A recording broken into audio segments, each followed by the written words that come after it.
This Eskom substation was built on a land that used to be a cemetery with 79 graves. The graves were opened and remains of 79 people were exhumed in 2018. The remains have been kept in these containers for the past 5 years due to a dispute between Eskom and the families of the deceased. They accused Eskom of trying to bury the remains in one mass grave without identifying their relatives. According to the South African Heritage Resources Agency, which is responsible for protection and promotion of heritage resources, the remains are probably the largest assemblage of human remains of a pre-colonial date ever to be found in South Africa. The community leader says the process of exhuming the remains was flouted.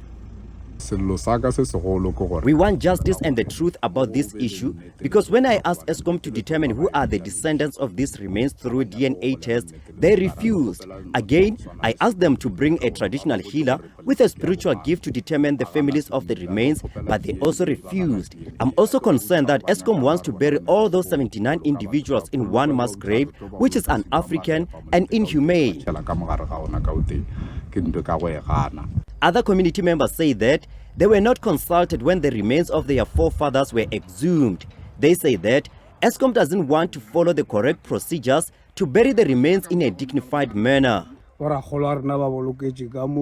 grandparents were buried here, and now Eskom exhumed them and put their remains in containers as if they were animals. We don't want to bury them without knowing who belongs to which family because they mixed all the remains without separating them individually. Hence, we call for DNA tests.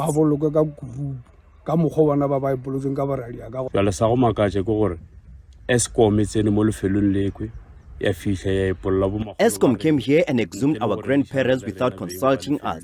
We've been trying to negotiate with them for years to try to bury the remains, but we have not agreed on burying them in one grave.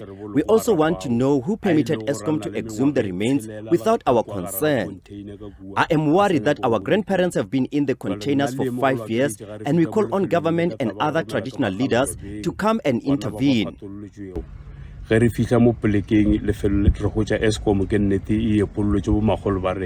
response, Eskom stakeholder manager Tsulufelo Morosile has disputed that Eskom had planned to bury the remains in one mass grave. She says there were groups of people who claimed to be the descendants of the deceased, which led to the delay of the reburial due to their disputes. Morosile says the South African Heritage Resources Agency has now issued Eskom with a reburial permit after facilitating the process. She says the remains are too old for DNA tests to be conducted on them. I'm Koketso Motau, SABC News, Manogeng, outside Steelpoort.